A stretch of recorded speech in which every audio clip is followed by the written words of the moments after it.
All right, I'm going to start, and the latecomers, those who are still on last week's time, can join us when they figure out their mistake. I'm Melissa Levine, and I teach in the African Studies program here at the University of Toronto. I'm not Cas Banning, who was going to moderate this discussion, who would have been a much finer interlocutor with this particular piece of work. But I'll do my best to moderate this wonderful gathering. I wish to acknowledge this land on which the University of Toronto operates. For thousands of years, it has been the traditional land of the Huron-Wendat, the Seneca, and the Mississaugas of the Credit. Today, this meeting place is still a home to many Indigenous people from across Turtle Island, and I'm grateful to have the opportunity to work on this land. Furthermore, I commit to participating in the struggle to unsettle this land. Today, we are discussing this marvelous new book by Premesh Lalu called Undoing Apartheid. And in the book, Premesh grapples with the questions of how to overcome the past in South Africa, not just because the material conditions of apartheid linger, but because the affective, the intellectual conditions of apartheid linger. And in this sense, Premesh takes on the question of petty apartheid. The way we're going to engage with this beautiful book and this interrogation of the petty is with the help of Warren Critchlow and John Noyes. I'm going to introduce all the speakers, and after I've introduced the speakers, we're going to proceed with Professor Critchlow, then Professor Noyes, followed by Professor Lalu, who will respond to the issues and the ideas that are raised by the first two speakers. Everyone will take about 10 to 15 minutes, after which we'll open to the floor for a further conversation. So just to introduce everyone, for those of you who, well, I'm sure everyone here I think knows the speakers, but nonetheless, just to make sure, if there are one or two of you who don't, Premesh Lalu, who has written this book, is the research professor and former director of the Centre for Humanities Research at the University of the Western Cape in South Africa. Following an MA from the University of the Western Cape, he was awarded a MacArthur Foundation doctoral fellowship to read towards a doctorate in history at the University of Minnesota. In 2003, he successfully defended a dissertation titled In the Event of History. After 16 years in the Department of History as an associate professor, Lalu was awarded an Andrew W. Mellon Foundation grant to convene a fellowship program on the study of the humanities in Africa. He was promoted to full professor upon being appointed as director for the Center for Humanities Research in 2008, a post he held until September 2019. Under his leadership, the center established an arts program with Handspring Puppet Company, Ukwanda Puppetry and Design Collective, and Netverpret in the rural town of Barrydale in the Western Cape, South Africa. In recognition of efforts to build humanities partnerships with rural and urban communities, the center was awarded the first Department of Science and Innovation National Research Foundation flagship status. Premesh has published widely in academic journals such as History and Theory, Critical Times, Journal of Southern African Studies, Africa Focus, Journal of Africa and Middle East and Asian Studies, amongst many, many others. His book, The Deaths of Hintsa, Post-Apartheid South Africa and the Shape of Recurring Pasts from 2009 was included in the long list for the Alan Paton Award. He's co-editor of Remains of the Social, Desiring the Post-Apartheid, Becoming UWC, Reflections, Pathways, and Unmaking Apartheid's Legacies, and the more recent of Love and Revolution in the 20th Century, Colonial and Post-Colonial Worlds. His monograph, Undoing Apartheid, was just recently published, and I really look forward to this conversation on this monograph. Warren Critchlow is an associate professor in the Faculty of Education at York University in Toronto, Canada, where he teaches undergraduate and graduate courses in areas of social foundations and cultural studies and education. He is co-editor of Race, Identity and Education and a co-editor of the forthcoming Spaces of New Colonialism, Reading Schools, Museums and Cities in the Tumult of Globalization. His review essay, Baldwin's Rendezvous with the 21st Century, I'm Not Your Negro, appears in the summer 2017 issue of Film Quarterly. Current projects include co-editorship of a collection of essays on W.G. Siebold and education, on Siebold and education, unsettling complacency, hope and ethical responsibility in the writing of W.G. Siebold, and a monograph whose working title is Extracurriculars, Multiple Histories, Aesthetic Experimentalism, and Willful Subjectivity, a project concerned with extracurricular learning from writers and artists. John K. Noyes is professor of German at the University of Toronto in Canada and extraordinary professor in modern foreign languages at Stellenbosch University. He's published on the cultural history of colonialism, post-colonial theory, the history of sexuality, and the German Enlightenment. His books include Herder's essays on being, a translation and critical approaches, Herder, Aesthetics Against Imperialism, The Mastery of Submission, Inventions of Masochism, Colonial Space, Spatiality in the Discourse of German Southwest Africa, 1884 to 1915. He's currently putting the final touches on an English translation of Herder's letters for the advancement of humanity for Cambridge University Press.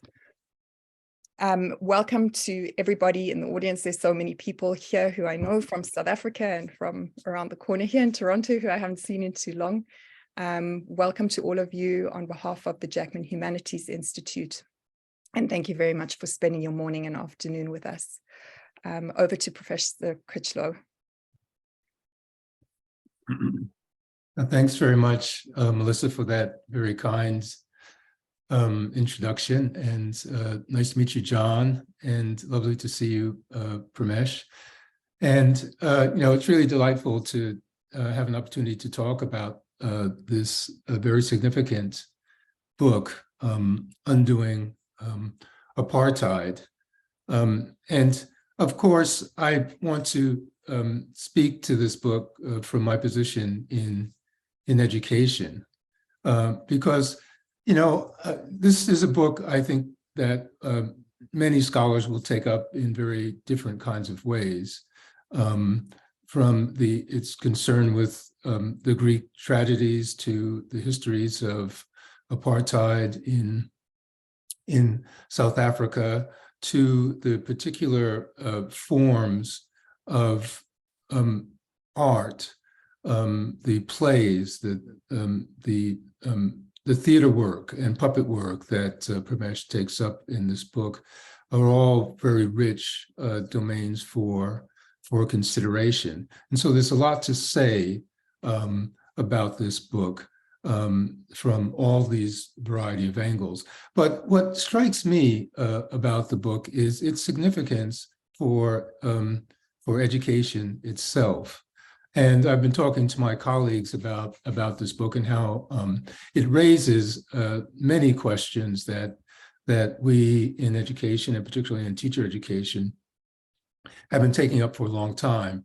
The question of unlearning, that is such an important concept in Pramesh's book, and also the concept of aesthetic education. I want to come back to that in an important way, because it's certainly core to my thinking about extracurriculars. The other thing I want to say about this book that's very significant is that while it returns us to the tragic moment of the Trojan horse, diabolical attack on protesting students in 1985 in Athlone, this book also extends questions to the contemporary moment in which we live more broadly. And we live in a modern world increasingly imperiled by uncertainty, more dire now than in the ages of Wolfgang von Goethe's Faustus. We live, as we know all too well, in the shell-shocked mundanity of everyday crisis, ongoing war, environmental degradation, growing coarseness of global inequality, the weaponization of fascist ideologies, the muting of the senses by unlimited consumption and technological overload, the institutionalization of what Hannah Arendt foresaw as the political lie, not merely as manipulated expediency, but accepted as truth, that peculiar ongoingness of alternative facts, false news, misinformation, the bleakness of divisive racialist discourses, and their attendant justifications for wanton violence and social suffering.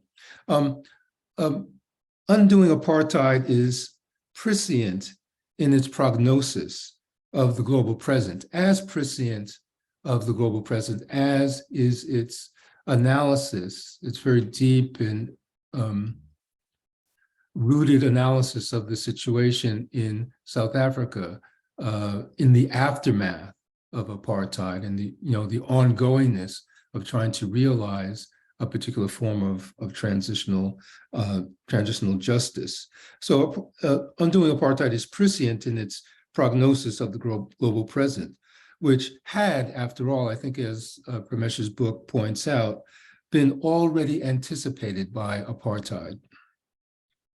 We are stuck, I think, and Pramesh uses a very interesting formulation of stasis, which is very, very significant, I think, and very rich kind of concept. But we are stuck, as the Italian cultural critic Alberto Toscano observes, in a time that is with and simultaneously without movement, without utopia, a time of global revolutionary protest, yet a world mired in racial fantasy of national rebirth.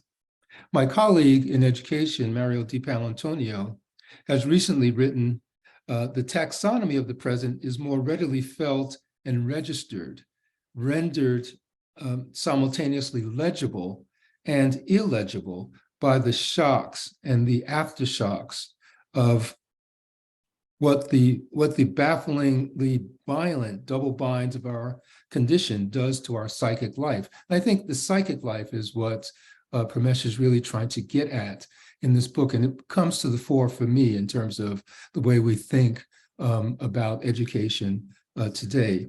The psychic life today, it's the constant assault on our bodies, on our energies,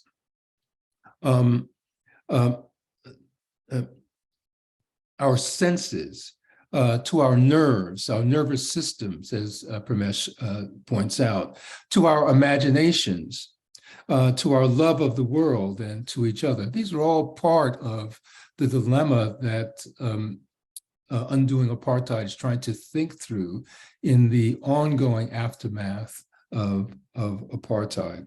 Indeed, the longue durée stasis that Pramesh Leloo identifies, and to which his analysis throughout this demanding book seeks an alternative possibility.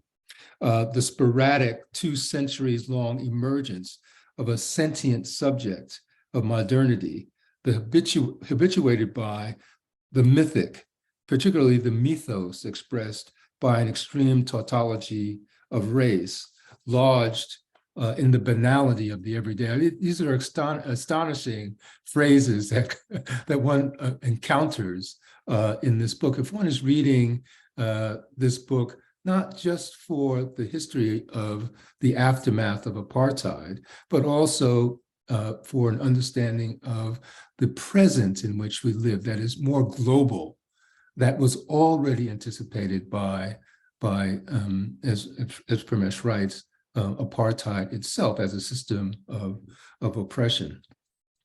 In Undoing Apartheid, Leloo captures this broader condition in his distinguishing terms: petty apartheid, the everyday violence of race, of oppression, of exploitation, the virulent dishonesty that cannot simply be overcome or willed away by the juridical corralling of what he calls grand apartheid. And so, we've tried to juridically corral these forms of oppression in particular ways without, Pramesh argues, grappling with the underlying everyday that has seeped into this everyday psychic life by which we are all assaulted. So there is a lot to say in this book, and I'm particularly struck by, again, the turn to aesthetic education. Of course, the book begins with Richard Rivet's two novels, Emergency of 1970 and Emergency Continued of 1990. I hadn't read these books, although I knew something about Richard Rivet, but I now want to turn to these books. I think they're astonishing books because Rivet is, of course, a teacher and a teacher educator, and is grappling with, this, caught in this binary position, education before liberation or liberation before education. This returns us precisely to the present in our own grappling with education at a time of ongoing attack on language, the decline of the humanities, the attack on all kinds of critical theory in the university. There's so much here, I think, that for a Canadian audience, for this book to be taken up, and of course, Athlon. The name of the Earl of Athlon, who was the last Governor General of British Governor General of South Africa, seems really quite significant in the sense that I didn't know that Athlon was also the Governor General of Canada. 1946, I believe, were the dates. So there's an astounding connection here between undoing apartheid and our own Canadian dilemmas with transitional justice and truth and reconciliation. Now there are also the astounding kinds of works of Jane Taylor and I'm fucking on his name now, William Kentridge, that this book takes up. But there are also at the end of the book, the astounding film on Abdullah Ibrahim, the documentary. I think it's really quite moving and significant. I didn't know about this film. I had a chance to see it because you can catch it online. And here again, you see the play of of aesthetic education. What Abdullah Ibrahim, as an artist and a musician, does throughout this film is enact a certain kind of aesthetic practice, a certain kind of engagement that makes connections between the everydayness of South Africa and the still potential of the kinds of music that can move thinking elsewhere. And this is a very significant part of the book for me, thinking about what the aesthetic practice actually means. How do we mobilize these particular kinds of texts that enable us to make sense of the present and the forms of opportunities that we have to rethink a certain kind of potentiality. Now, all of these things, again, as I've said at the beginning, are quite significant to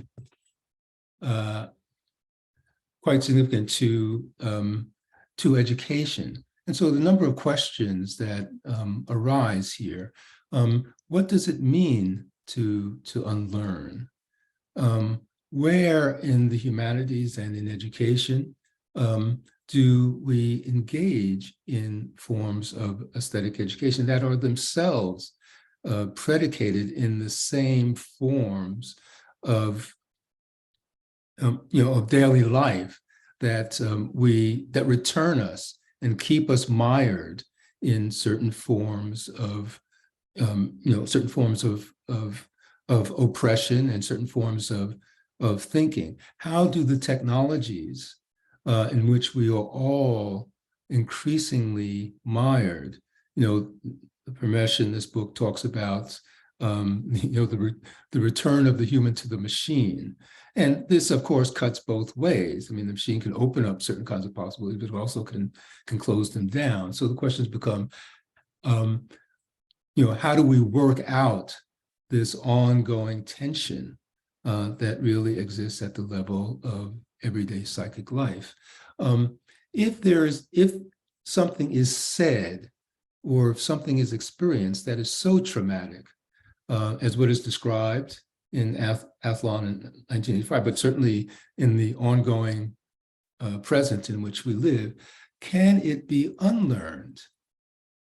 Or does it, or is it simply forgotten or repressed, or put into some residual place, some residual force, some perverse force that continues to resonate, but keeps us mired in the same kind of place? These are the kind of questions I think that undoing apartheid challenges us in education, in the study of history, in the study of the classics, of course, the Greek tragedies. I mean, all of these things I think were part and parcel of what many scholars have been trying to think about. But Pramesh here draws this in a particular way that I think is quite significant for us and helps us to envision how we might rethink purposes of education in a passage out of the places in which we are in very particular kinds of ways. So I think we know what education and learning are doing, but the question remains, what kinds of aesthetic education strategies, what kinds of outcomes of aesthetic education might we still hope for in these perilous times in which the very nature of aesthetics gets turned back to us in the overload of technological communications that we all remain mired in. So I think I'll stop there and see what how Pramesh responds, and also what John adds to this discussion. Thank you so much. Let's move over to John. We'll hold questions until after everyone's had an opportunity to speak. Over to you, John. Just unmute yourself though. Okay, I'm unmuted. Thank you. Thanks for the introduction, Melissa, and lovely to see you, Melissa and Pramesh again, and nice to meet you this way, Warren. Hi also to friends and colleagues in the audience. So I'm going to be kind of picking up on and also slightly diverging from some of the really important points that Warren was making. I really enjoyed reading this book. It's beautifully written. It's very virtuoso, sort of Catholic in its scope. Its title, Undoing Apartheid, and Warren was talking about this. I think it only tells half the story, because it is a book about the never-ending end of apartheid, what might be called apartheid's endlessness, but it's also a book about unresolved problems in the contemporary world, however you want to label it, the world of global race-based inequality, of the North-South divide, of neoliberalism. So reading this book, I soon realized it's not just about undoing apartheid, it's about aesthetic and philosophical interventions in a world where race-based slavery continues under a different name. Pramesh's book addresses problems concerning the conception of race, the understanding of freedom, the becoming technical of the human, if I can use one of his phrases, and the place of aesthetics in education and in understanding history. So I'm going to say something about the book along both registers, the story of undoing apartheid, but also the wider context that Warren was alluding to. And I will also be posing 4 questions for Pramesh. You can answer all of them, a couple of them, or none of them, as you choose. So to start with, reading the book as an intervention into debates on South Africa after apartheid. The final chapter of Pramesh's book begins with the question, what might have ensued if on that sunny day in 1990, when Nelson Mandela stepped out of prison, he had encountered what protesting students had accidentally discovered in 1985 when police, hidden in the back of a truck, opened fire on them, killing 3 students between the ages of 11 and 21, the so-called Trojan Horse Massacre. What had the protesting students accidentally discovered, apart from the bare fact that a moment of free expression could be erased by state violence? It's characteristic of Pramesh's book that you aren't going to get a simple and immediate answer to this question, but instead you're going to have to work at it. And I mean that in the best possible way. This is a book of complex negotiations with concepts, but the work of the reader in entering those negotiations is rewarded, not only with new insights, but with a prose that's careful and concise, and for me anyway, a pleasure to read. You'll encounter sentences such as, "The puppet keeps watch over the becoming technical of the human, resisting the slide into mechanized life that took shape as the logic of petty apartheid." Or, "Could there be a cure adequate to the wound inflicted on that fateful day in October as the tragedy of apartheid resonated with the mythic sacking of Troy narrated in Homer's Iliad?"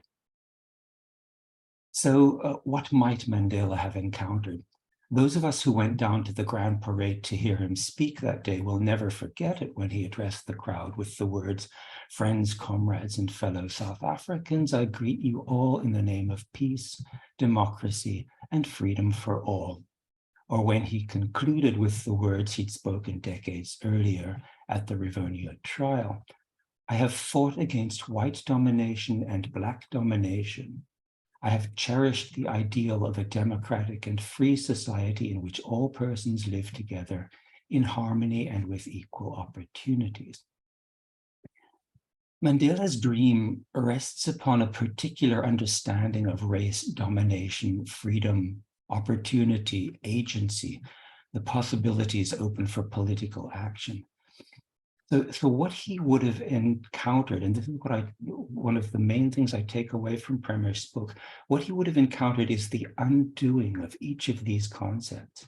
That's why they're the key concepts that Pramesh examines in his book. And in each case, what he uncovers is remarkable, not only because it forces us to rethink what they meant and continue to mean in South Africa, but also what they might mean in other societies too.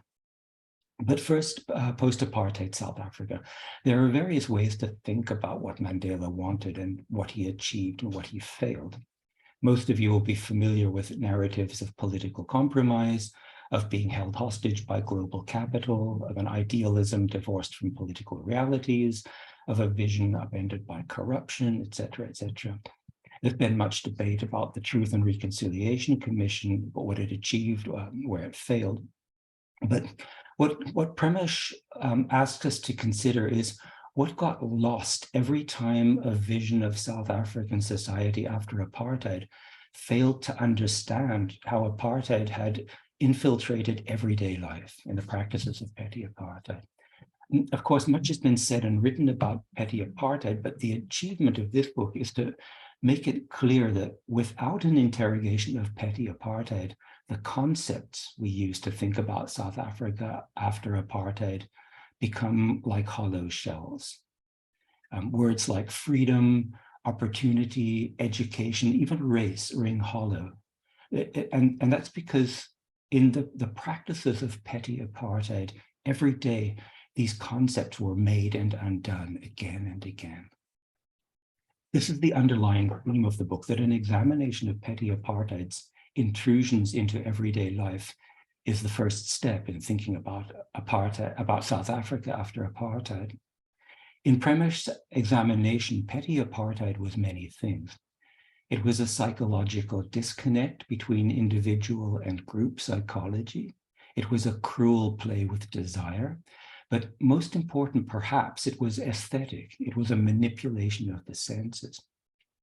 That's why the 3 test cases in this book are all aesthetic practices, dissecting the subject of petty apartheid. The Handspring Puppet Company and William Kentridge's adaptations of Goethe's Faust, Büchner's Wojciech, and Jane Taylor's reworking of Ubu.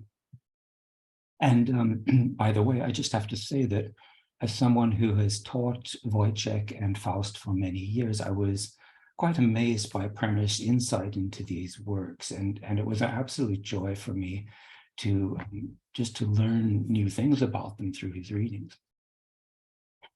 These stories, they all point to and they perform what Premish calls petty apartheid's psychic wreckage of everyday life. Let me zero in on 3 of the concepts that get caught up in this psychic wreckage, and then I'll end with the idea of aesthetic education. So first, there's freedom. How, Premish asks in the introduction, how might education re-enchant the search for freedom? So my first question, re-enchanting freedom is a theme that runs through the book, and I really like this theme, but I'd like to hear more. What do you mean? Can you just say what is re-enchanting freedom? Then also, I'm not sure that freedom is a concept that travels well. Your immediate audience, Premish, is one who knows the feeling of unfreedom in post-apartheid South Africa, and perhaps remembers the feeling of unfreedom in apartheid South Africa. But elsewhere, it seems to me this concept does different work, or this word, maybe it shouldn't even be called a concept. In my part of the world, it's been co-opted by neoliberalism, and I'm thinking of the Freedom Convoy that shut down the capital city of Canada last year, or the demands for freedom in the storming of the Capitol. So when it comes to freedom, how far beyond South Africa are you willing to extend your thoughts on freedom? Then education. Again and again, it was, and this is what Warren was talking about, again and again, it was education that was at stake in the waves of protest that brought high school and university students onto the streets in the 70s and 80s. Of course, it was the right to a free and fair education, but Premish shows that it was more.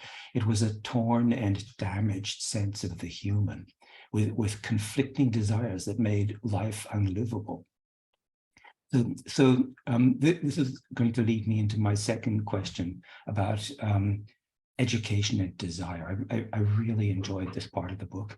I find it really compelling when you ask historians of the student uprisings on the Cape Flats in the 1980s to look beyond narratives of war and violence and to see the impossible position of students who were pulled in 2 directions at once. On the one hand, there's the desire for an education that would short-circuit the education system's production of docile bodies in the passage from school to factory. And then on the other hand, there's a desire for social mobility that would allow them to walk through the door that was opened by media, images of a very different world from the one they occupied. And television had only been in South Africa for several years, even though the bioscope had been there longer. It seems to me, and my question is really whether you think my reading is correct or not. It seems to me that this same impossible rift in desire is still at work 30 years later in 2015, when the Rhodes Must Fall movement pulls in an opposite direction as fees must fall.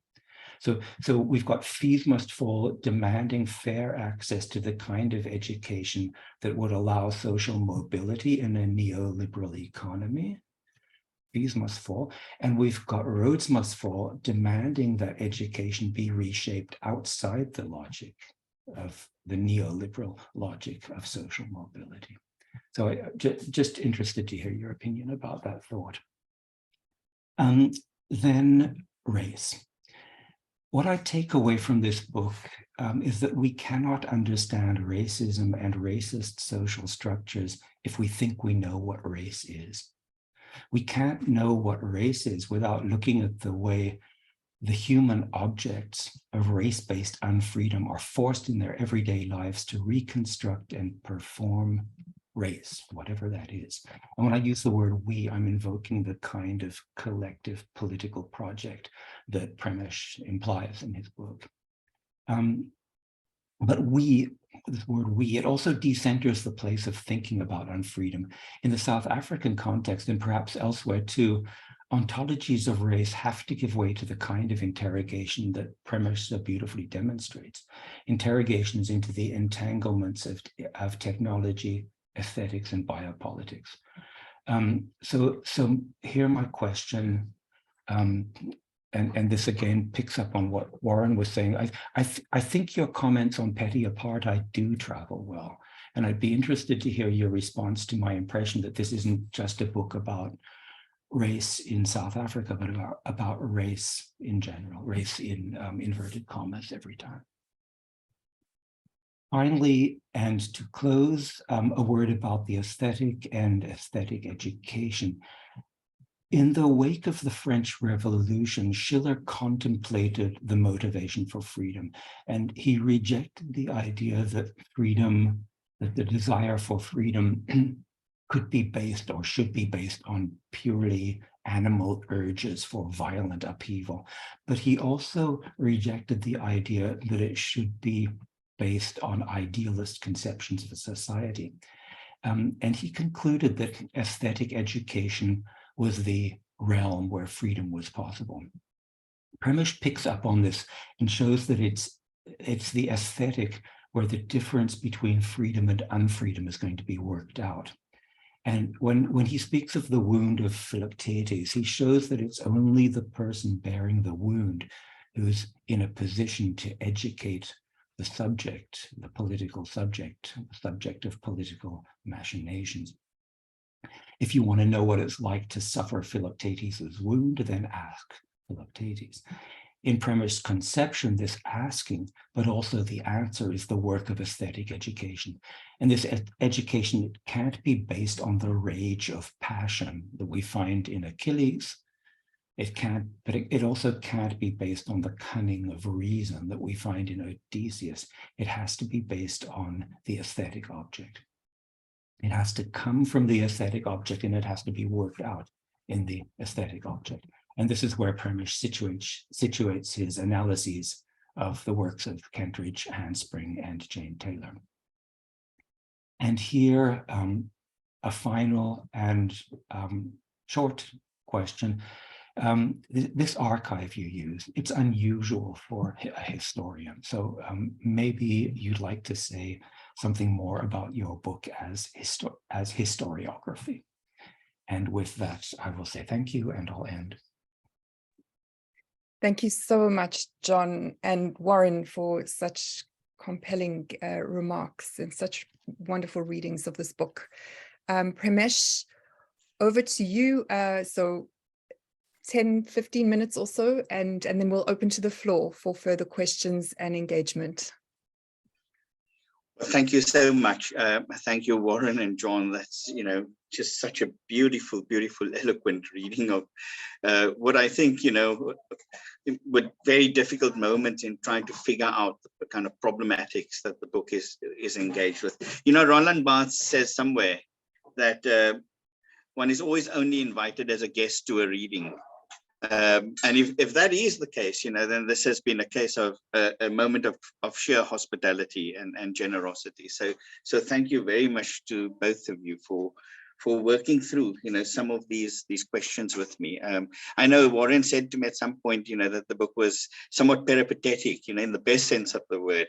And I was thinking a little bit about that. There's a way in which I'd been thinking about this word stochastic, which is about finding one's way through the mire of patterns and blockages and particularly the blockages that apply to desire.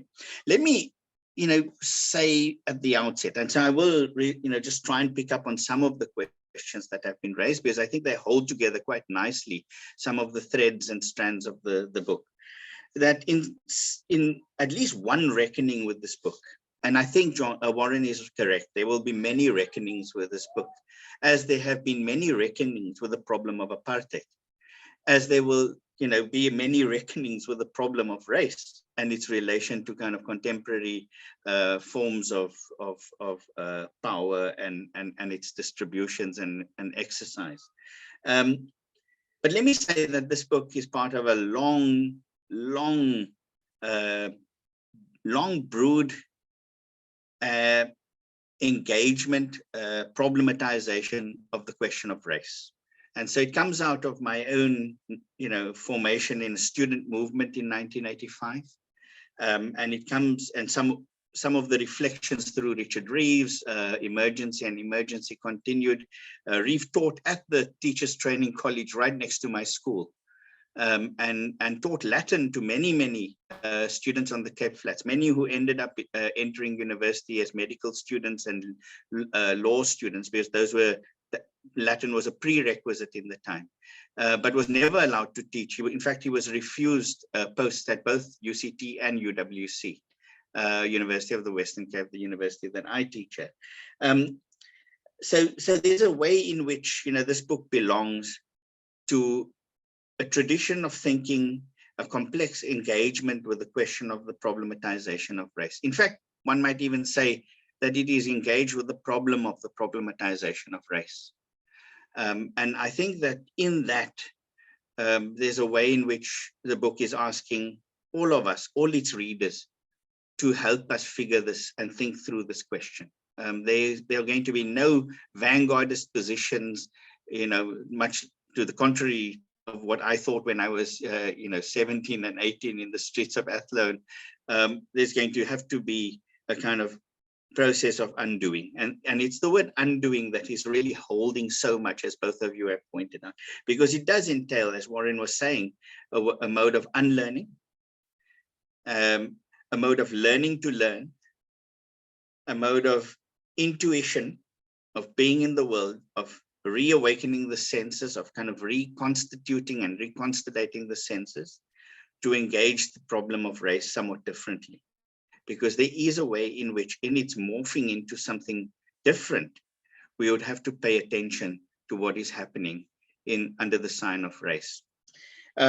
So all of that to say that this book is trying to put together a set of inquiries, engagements, and invitations around the question of the problematization of race, or the problem of the problematization of race.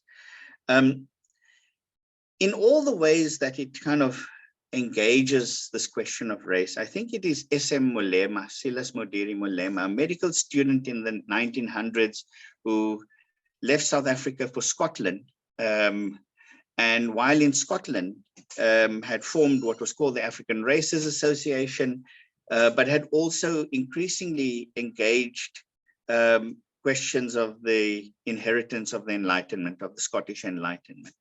And Molema was a medical student, but deeply concerned about, how race was rearing its head in the early 20th century in Europe. And so this book really, has many beginnings, as all our work has. But Molema was very crucial for how I was thinking the problem of race. And there's something about his attempt to define what is on the horizon of race. So in the early 1900s, something about not only what was unfolding in Europe during the First World War, but also his worry and concern about an anticipation of a reconstitution of the problem of race. And there's something about that tendency in S.M. Molema of thinking ahead and being completely worried about, what was coming, that triggered my interest. And so there's the book, when it plays out, Goethe's Faust in relation to Kentridge's adaptation, it's trying to think about how Goethe anticipates vitalism in the early 20th century, which was where this idea of race was being reconfigured. And Donna Jones has written a superb book on the racial discourses of life philosophy in the early 1900s. It's really a text worth looking at. Similarly, Buchner who anticipates the question of biopolitics. I mean, think about Foucault's Disciplinary Society and think about the role of Dr. Clarus in that play, and you know how he is trying to think about the reconstitution of the proletarian subject in that moment and the evisceration of the sensory in the Buchner play.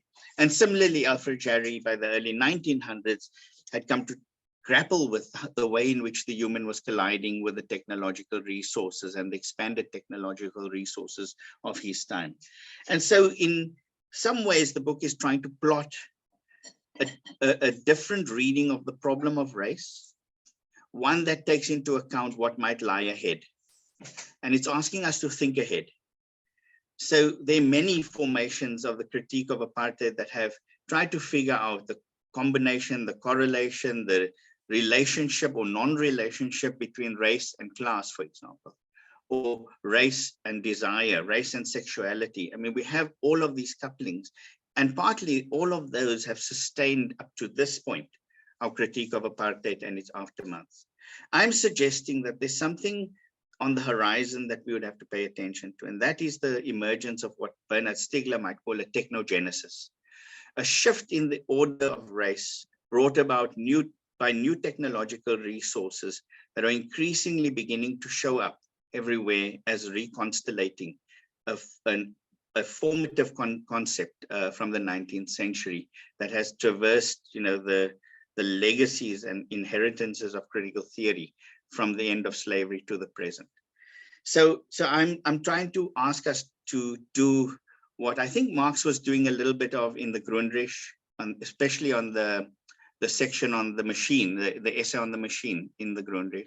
But that, you know, Goethe, Buchner, a whole number of others were also engaged in, is thinking ahead, is thinking a little bit about what lies in the wake of. So in the wake of the abolition of slavery, in the wake of the end of apartheid, how do we think about this remaking, reconfiguring of the problem of race? So let me just say that, you know, I'm, you know, deeply committed now to asking about that moment in 1985 when the debate on liberation and education was at the forefront of all of our you know, projects. And I want to ask what it would mean for us to return to the question of education. I mean, in that moment, in the euphoria and the kind of anticipations that apartheid was on its knees, as the students suggested in that period, what would it mean for us to have heard Richard Reeves' injunction about education? And so the way I read Emergency Continued is Reeves saying that the students of 1985 had stumbled on something that the generation of the Mandelas and the Sobukwes in 1960 during the first emergency had not really come to terms with. And that what they had stumbled upon, Reeves is suggesting, would be squandered if they did not attend to the question, if they did not study the problem. And so that's the opening salvo of the book, is to ask us to study this problem, to re-engage in a study of this problem. And from there, it tries to work out in many ways why education would lead to a very different reading of the problem of apartheid when it is thought through the question of petty apartheid. So petty apartheid here is cryptically put, a movement from psychic life towards biopolitical life threaded through mnemotechnic objects. And I'm asking how it might be that in the cyclical circular causality that gets established and which becomes apartheid in South Africa, we might avoid heading over the precipice that is awaiting. In other words, to swerve from a kind of drive that is a repetition compulsion, to exit, to find a way out of this problem. And so, John, I think I am saying that, you know, we have given up too quickly, and there are leftist commitments here to the question of freedom. I mean, we've surrendered. We thought, you know, this is an idea that belonged to the world after slavery, and that, you know, it belonged to all the morally kind of sustainable questions that the left has produced over 200 years. And I think that what has happened is that we have been too complacent with the question of freedom, because in the 1920s, through Wilhelm Wundt, and Wilhelm Wundt is a connecting point for both the first thinkers of neoliberalism, Friedrich Hayek, for example, and Hendrik Verwoerd in South Africa. They are producing what one might begin to call a sensory order. In fact, Hayek writes an essay in 1920 called The Sensory Order that he will return to in 1952, that will become the book, The Sensory Order. And the sensory order was really an attempt to take back into the question of liberalism the concept and idea of freedom. So I'm suggesting that we have been too complacent with the kind of conceptual terrain on which the critique of capital, the critique of slavery, the critique of colonialism, the critique of race has rested. And we need to work much harder at reviving and revitalizing those concepts that have formed the basis and foundations of our critique. And not to hold on to them as if they are standpoints, but to hold on to them in a way that would be that would allow them to be available to us when conditions in the world change, when there are new forms of technogenesis on the horizon and that threaten the condition of life.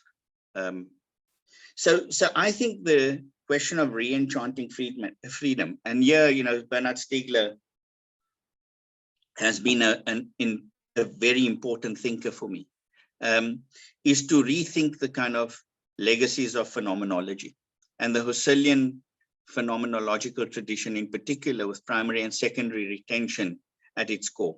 And what Stiegler does for us is he gives us techniques as a third question around retention now, that we cannot ignore the way technology performs a role of a kind of memory retention. And we will have to engage, we will have to say something about this third dimension in the kind of in the apparatus and structure of retention.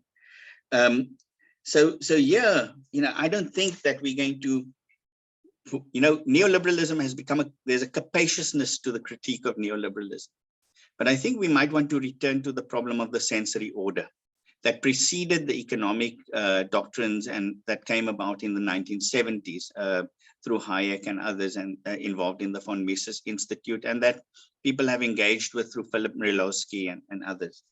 I want to say apartheid is a version, an early version, even a failed version of that neoliberal project around the sensory order. And petty apartheid particularly is its symptom. That is its modality through which it articulates something like a sensory order.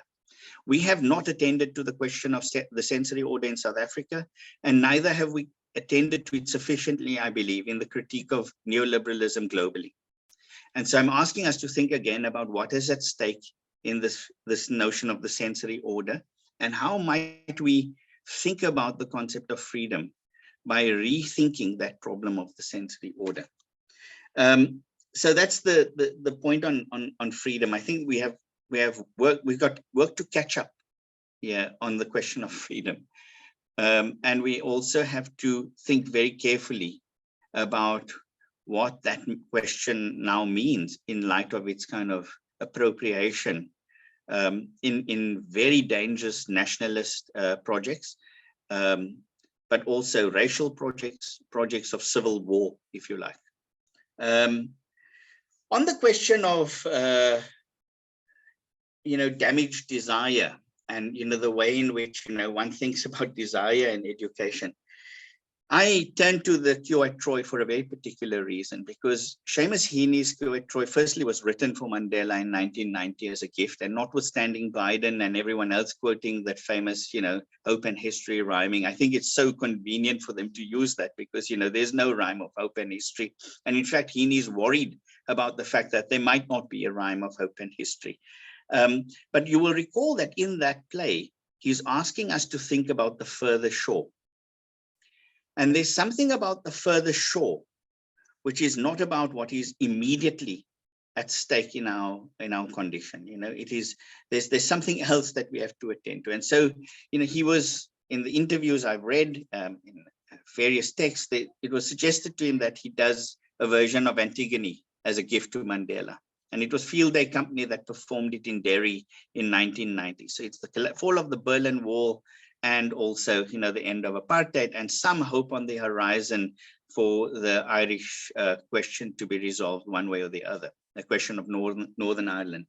And Heaney decided to do the Sophocles Philoctetes as the cure at Troy, partly because he thinks education is going to be absolutely critical to thinking the further shore. Now, there is a way in which I think apartheid and grand apartheid and pet apartheid function as a cybernetic loop. And in this sense, it would be interesting to think about the word cybernetic and its origins in kybernetos, which means to steer, but which has too conveniently come to signify governor. And to think about steering to the further shore as a project of political freedom, and a revitalized concept of freedom. So race is not a question about race in South Africa, but there is a race that got worked out in the sequences of grand and petty apartheid that I think we might want to pay attention to. And, you know, yeah, I'm thinking about Derrida's opening of that exhibition called Art Contra Apartheid, which is at our, you know, located at our university. And in that essay, you will recall Derrida speaking about apartheid as racism's last word, the last of many to come.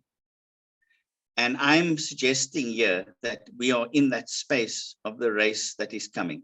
You know, there's another version of this on the horizon, and we better pay attention, because that version of race is the version that gets us to rush headlong, pell-mell over the precipice. And so I'm contrasting this idea of the precipice, which Norbert Wiener wrote about in the 1950 text, The Human Use of Human Beings, 2 years after he invented the concept of cybernetics, with deep concern about what could happen to the human condition, to find that further shore as an impulse within education that will help us to reconstitute the domains and terrains of freedom. And then finally, because I don't want to, you know, there are questions that I'd rather want us to address. The question of aesthetic freedom came to me through a series of conversations with Abdullah Ibrahim. I spent a weekend with him on a road trip, which was great fun, and that's a story for another day. I wish I had a camera with me to film that occasion. But that scene from Brother with the Perfect Timing is about competing temporalities. And it's about how one, through education, can hold together competing temporalities. And there's something about the formation of jazz that allows us to do this, to think with the kind of temporalities of sound, image, of that scene, as it sets up in every respect a collision. And Abdullah says they arrived perfectly, perfect timing, master musicians. You know, and it's a story that Basil Coetzee is telling him about a street scene in Manenberg. I mean, Cape Town is, as those of you who know, the streets in Cape Town filled with anecdotes, and, you know, so there's a certain kind of live wire sensibility that takes hold in these streets. And Abdullah is really helping us think through that. So the way in which Manenberg becomes known as an anthem of struggle, there's nothing in it. It's an instrumental piece of music with a bit of you know, speech somewhere in the 1974 recording, you know, late in the composition.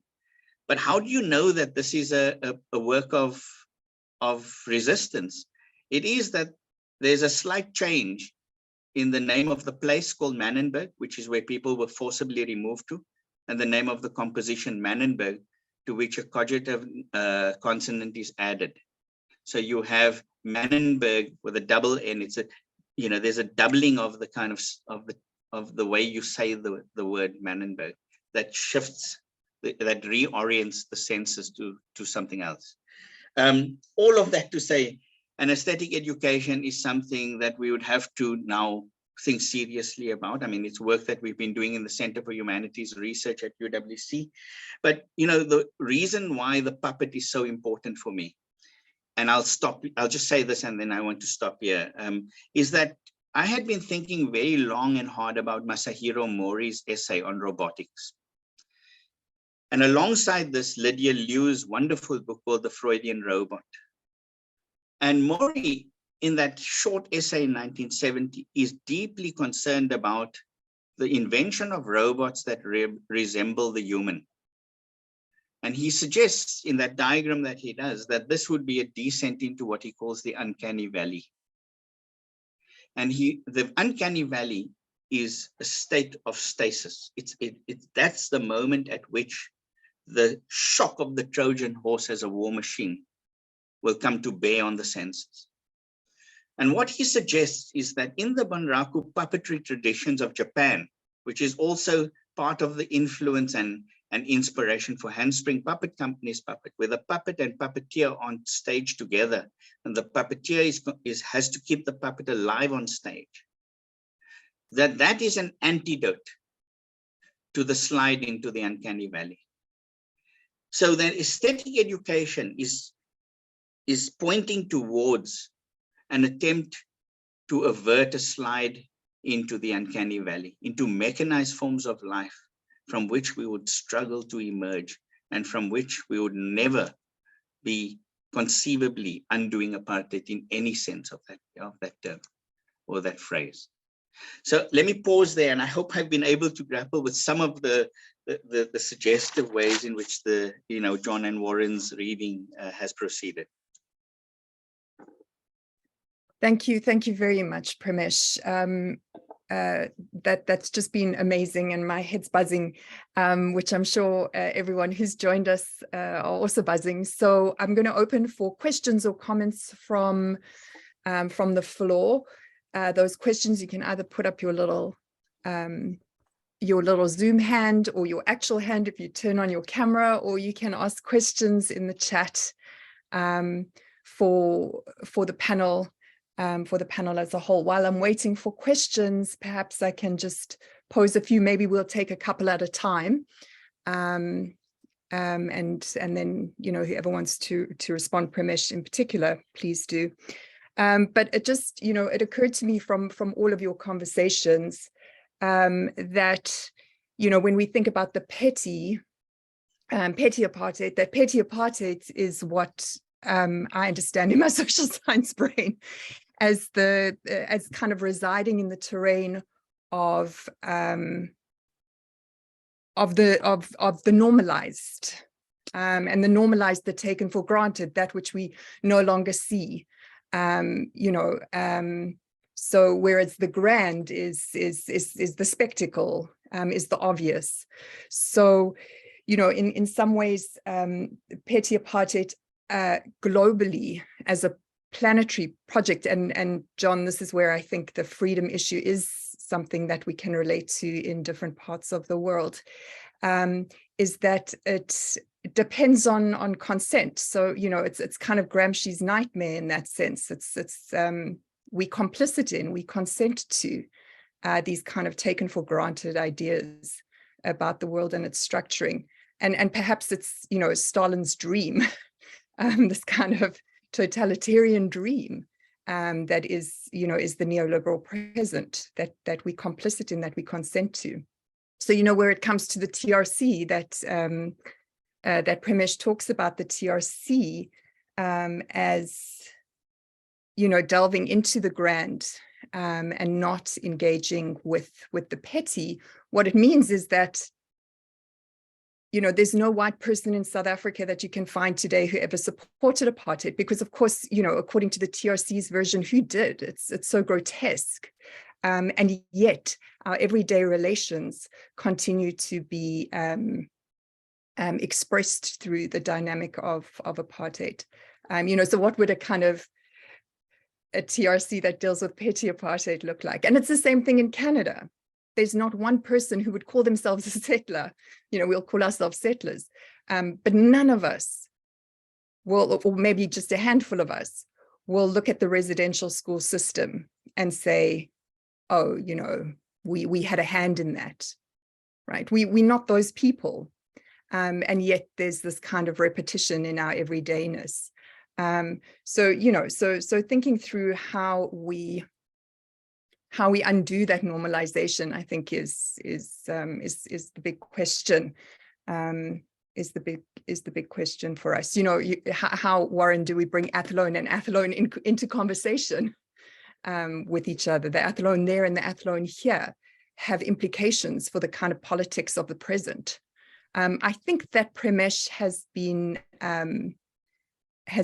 load shedded out. So he should come back to us because he has a generator. So so let's give him a minute to come back to us. But if there are any hands, if there are any questions, because I also wanted to ask Pramesh actually how 1985 speaks to 2015 in terms of students' movements. You know, he speaks amazingly in the book about the ways in which 1834 and slavery, the end of slavery, speaks to 1994 and the end of apartheid. And I'm interested also in how the students speak to each other over those 2 decades or 3 decades from 1985 to 2015. So, yeah. If Sonia, we're waiting for questions, can I yes.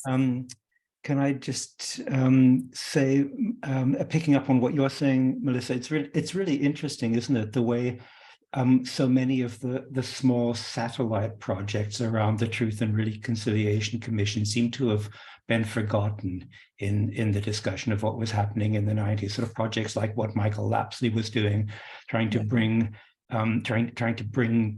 people from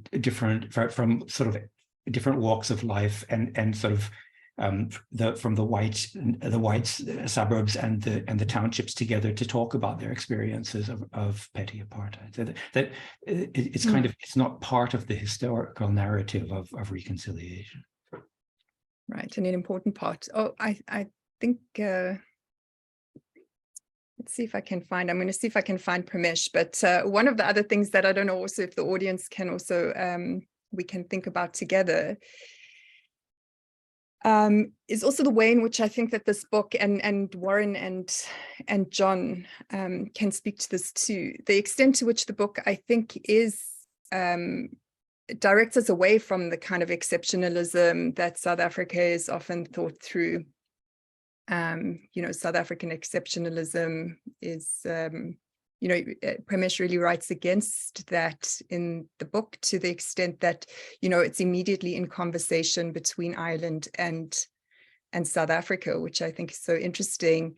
And his question on partitioning, you know, so partitioning in terms of, you know, the actual cuts in the land, in the territory, in the geography, as well as partitioning then in the senses of the senses.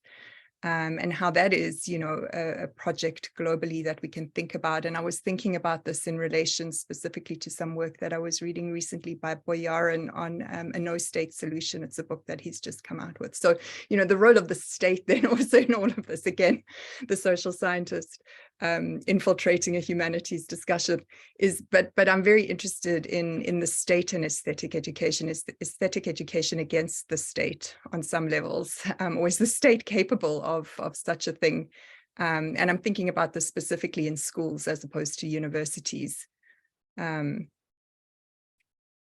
know, I was one of the interesting things that or terms that Pramesh uses is interval. And so when you speak about the interval between 1834 and 1994, for example, I'm thinking about the interval between Richard Reeves' book and what occurred to me as James Baldwin's play, Blues for Mr. Charlie, because in a way you have the same. In that play of 1964, you have the same tension of liberation before education or education before liberation, in the sense that the main protagonist's son, like Richard Reeves' son, turns in a certain way, against the rational logic of education to a much deeper revolutionary fervor, in which he is killed, and it then forces the father to rethink, his former position. So he takes up the same. The father is Parnell, and we have the character of Richard in Reeves' book. Those characters seem to occupy the same interval, the same kind of problem. And so aesthetically and historically, one of the interesting things to me becomes how the kinds of texts or objects, aesthetic objects that Pramesh draws upon become interesting intervals to consider in terms of their particular moments of construction and the continuity of the problems that they continue to try to make an intervention into without necessarily having a guarantee of an answer. And so this is an astonishing book that I think pushes us to think about other texts that have taken up similar kinds of questions. And I do want to go back. Pramesh mentioned the Chris Austin 1987 film, A Brother with Perfect Timing. And there's so many interesting moments aesthetically and pedagogically in that film. And one that struck me is the moment where Abdullah recounts, the Christmas in Cape Town and the moments when groups come together to sing hymns. And he uses the example of the town of Little Bethlehem. And he plays out the standard line or melody of that. And then he says, but in Cape Town, we put a kind of a Cape Townian spin on Little Bethlehem, and it does something else. And I think that is a moment that sort of, for me, captures what the possibility that Pramesh is talking about, to put a different spin on the spectacle, and to shift the terms of the, what we, as you said, Melissa, the taken for granted, to turn it into something else, some other kind of possibility. I don't know if Pramesh wants to come back there, but I thought it was just an astonishing object to end the book with, Abdullah Ibrahim in that film. My apologies, this video dropped on the side, so I'm going to try and improvise in the best traditions of jazz, if you don't mind. But I think I get the drift of where you're going. Good timing. Yeah, good timing, perfect timing. We arrive, So here's the deal. I mean, that I think there's something about the connection between the Atlantic and Indian Ocean traditions of jazz that Abdullah is referring to in that Brother with the Perfect Timing. And there's a way in which the uneventful of apartheid is a space for reinvention. So petty apartheid is, amidst the shocks of apartheid's violence, the uneventful of petty apartheid is also the point at which you kind of reorient the senses, you rework the kind of, the granular of the everyday into another set of materialities and possibilities. And so there's something about what it means to think the aftermath of slavery, particularly in the Cape after 1834, and the remains of race in the aftermath of that abolition of slavery, formed within the lacuna of abolition and an industrial revolution in Europe, and how it produces new kind of constellations of image and sound to kind of rework the kind of, or work one's way out of the kind of entrapments of racial discourses. So there's something about Undoing Apartheid, which I was suggesting was both a project of unlearning, but also a project of learning to learn, which I think is a combination that is worth holding on to. Hence the kind of chapter title, the beginning, Double Binds of Apartheid, Grand and Petty Apartheid, and the last chapter, Double Futures of Athlone, or Double Futures of Post-Apartheid Freedom. You get a sense in which that doubling sensibility that Abdullah is getting to allows for a texture to rework into a kind of condition of freedom. And yeah, I'm thinking about Brian Masumi's work on, quantum physics and flipping conditions into conditions of freedom. So that what you have in biopolitics is increasingly a kind of live wire subject. And that live wire subject is now available to a certain kind of flipping into a condition of freedom. So I think that there's something about, the Trojan horse that should alert us to the persistence of the threat of permanent war through this kind of idiomatic form of the war machine. And yeah, I take my cue from Monique Wittig's wonderful essay in Feminist Strategies in 1984, in which she, suggests that this war machine, this deliberate act of, of this object that brings civil war to Troy, is also the one that we become most enamored with, and that we actually monumentalize the war machine. And I'm suggesting that there's something in the kind of formations of the cinematic and in jazz, or the bioscope as it was called here, that allows for a flipping of a condition of constraint into a condition of freedom. So that's what I'm looking for in the everyday, is a question of flipping. Melissa, you dropped off just as you were about to kind of ask the most important part of that question. So I'm happy to hear it again, if I haven't, developed some response in this improvised response. Premesh, I can't remember really what where I was in the question where you fell off. There's a question in the chat though. Shall we have a look at the question in the chat, since we have only 8 minutes left? So there's a question. Ulrike, you don't want to say it out loud? I can read it. Picking up threads of unlearning pinpointed by Warren Critchlow and phenomenology pinpointed by Premesh Lailu. How is unlearning linked to restructuring central organization via aesthetic experience?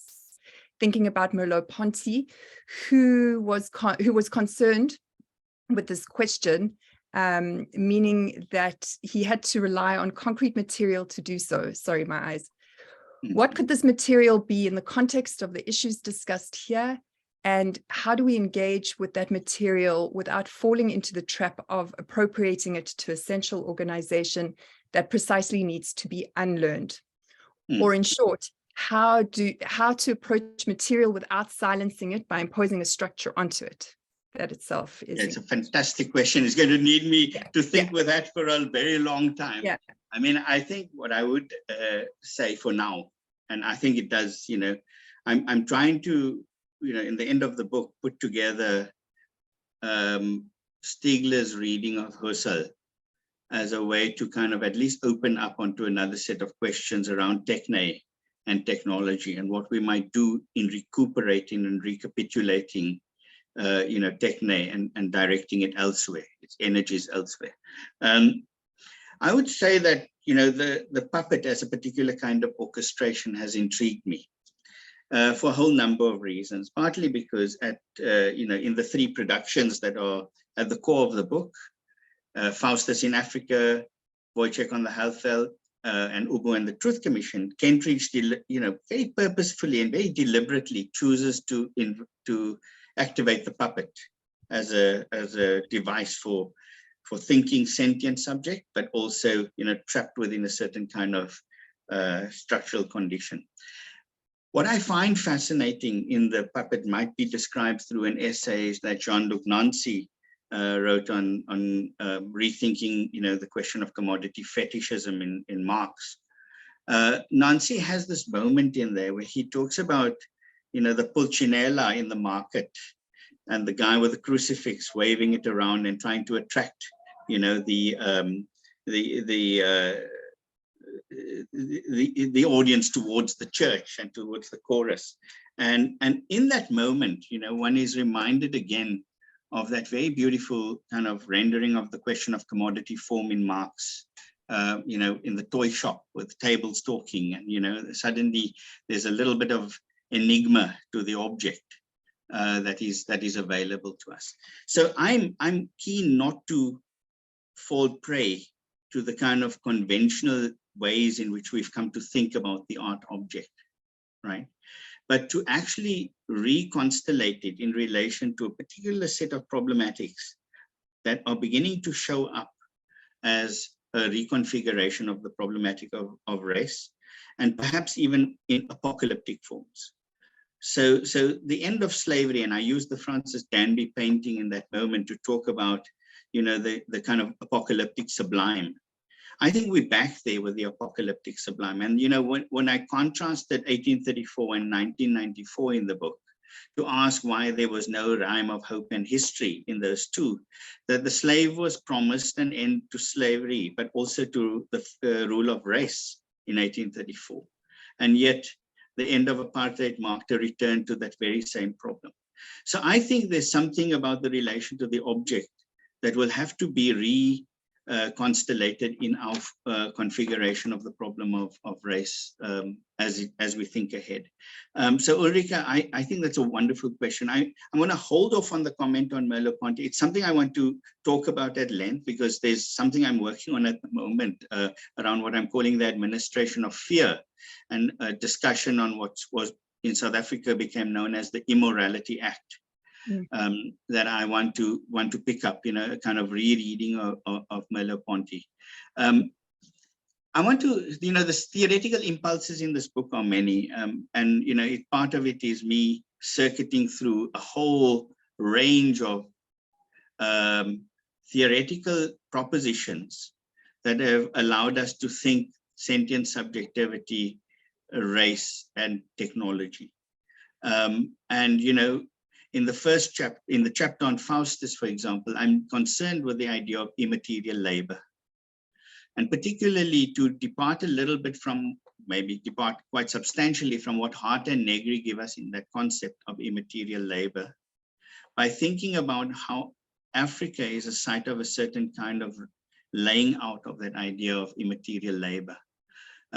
My famous example here is a man called William Harold Hutt, who was very close to the neoliberals from the 1940s onwards. In fact, taught at UCT for many years, came to South Africa in 1928 from the London School of Economics, who wrote the book, The Theory of the Economics of the Color Bar, and a second book called The Theory of Idle Resources, in which the question of race is quite clearly one about activating subjectivities into conditions of efficient labor. And sometimes immaterial labor. So petty apartheid has a condition of immaterial labor that is working, that is at the heart of it. Secondly, in the Buchner chapter, I'm thinking about the question of sensory evisceration, that petty apartheid worked on not only delinking sense and perception through the everyday, but also reconstellating that relation between sense and perception through mnemotechnic objects. So a classic example here is the pencil test, as absolutely banal, object like a pencil, with no real use value or exchange value, other than for those of us who work at universities and need to write down periodically notes in a book. But the pencil test was used to test racial designation. Put in your hair, and if it fell out, you could fall on one side of the racial divide. If it stuck, you could fall on the other side of the racial divide. Now, the humiliation caused by that pencil lingers in the minds of hundreds of people in this country, thousands of people in this country. I mean, I've spoken to so many people who worry about people, ridiculing the pencil test, because the humiliation, the utter fear of what will happen to that pencil when it is stuck into your hair is something, that now we've never paid attention to this in the critique of apartheid. We've never thought the object as relational in this condition of apartheid. And then finally, I'm in the chapter on Ubu and the Truth Commission.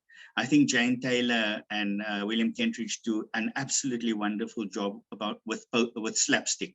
And here I'm thinking about Miriam Bratu Hansen's re-theorization of Benjamin's work on slapstick. So Ulrika, I'm now digressing, but I want to say that I'm not returning to a tradition here. I'm trying to rework elements of a tradition to help us figure out another set of relations between subject and object here. And I think that, that object has now shifted quite dramatically towards a kind of technological condition.